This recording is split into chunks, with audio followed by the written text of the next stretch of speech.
Hi, I'm Rob Pierce, webmaster of PMEA District 2, and I would like to show you how to fill out the choral director's preference list for District 2 chorus festivals. The preference list can be a little confusing, especially for new directors, so we thought it would be a good idea to create a how-to video to show you how to fill it out properly. You can find the most current update of the director's preference list on the District 2 website at www.pmeadistrict2.com. All of the forms that you need will be available on the page for the Choral Festival, as well as the due date and address where the form should be sent. The first part is simple. Just fill in your name, the MENC ID number from your membership card, the name of your school, and your home, cell, and school phone numbers. Why so many phone numbers? Chorus selections almost always take place over the weekend, and if the directors have any questions about the information on your form, we would like to be able to contact you to avoid any misunderstandings. It is also important that you make a photocopy of your MENC ID card and include it with the director's preference list. This is a step that is often forgotten and causes extra work for both you and the host director. The next step is to list any courtesy appointments that you may have. If one of the members of your choir is your child or the child of any other PMEA member, that student is able to attend the festival as a courtesy appointment. Students listed as courtesy appointments are sent to the festival in addition to your school's quota. Directors made the decision to allow courtesy appointments in order to avoid complaints of favoritism made by students who may have felt that they were excluded in favor of a PMEA member's child. Courtesy appointments should be listed in the first spaces of the Additional Singers section of the form. List their names, the part they sing, and label them clearly as a courtesy appointment. Next, it's time to calculate your school's quota. List the number of students in your school in grades 10, 11, and 12 in the spaces provided, add them together, and list the total. Then see where your population range falls in the classification table below. Let's imagine that your school has between 600 and 799 students. That would make your school's classification a C1. You would mark a check for that classification, and many directors highlight that line as well. For a school with that population, you would have a quota of 6 students, a balanced quartet, SATB, plus 2 not used with at least 1 male. That last part, 2 not used with at least 1 male, confuses a lot of people.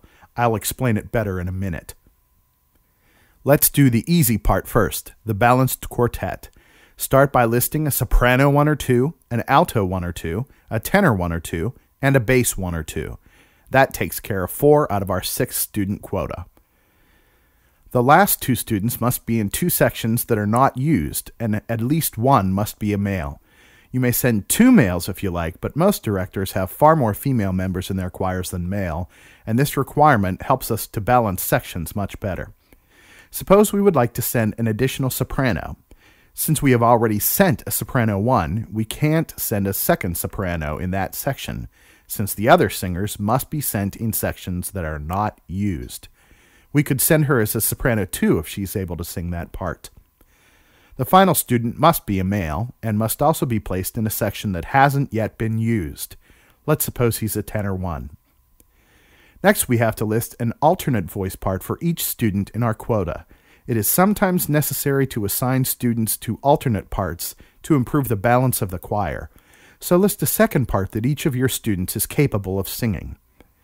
Next, put a number in the box to the right of each student in your quota by your order of preference. 1 being the student you consider to be your most talented singer, and ending with a higher numbers assigned to less talented but still qualified singers. All students in your quota will be included in the festival chorus, but your preference order helps the selection committee make better choices in which students they ask to sing alternative parts. Students with low numbers, higher preference, are rarely asked to sing alternative parts. Students who are assigned high numbers may be switched to a different section to help improve the balance of the choir. By listing an order of preference, it allows the selection committee the flexibility to improve the balance of the choir while still respecting the wishes of individual directors. Next, each director can include a list of additional singers that may be considered when the selection committee is trying to improve section balance. These singers should be listed in order of preference under additional singers and are not guaranteed a place in the chorus.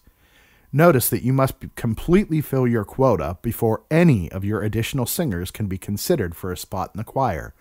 If your quota is short by a single student, none of your additional singers are eligible for participation. Certain sections are much more likely to need additional singers than others. The soprano sections often fill up quickly, but the extreme high and low male sections often need additional singers to improve balance. Wise choir directors often list qualified students who sing tenor 1 and bass 2 toward the top of the preference list, knowing that these sections are likely to need more singers. Please be certain that these students understand that they are not guaranteed a position in the chorus. It is better to tell them to assume they won't get in, so they can be pleasantly surprised if they do. Finally, we need your principal's signature. Including a space for his signature ensures that he knows which students you are recommending and gives him the opportunity to verify that the students are academically eligible to participate and won't present a behavioral problem at the festival. Once you have filled out the director's preference list, you can turn your attention to the student forms. These should all be mailed at the same time as your preference list, and filling them out will be covered in another video.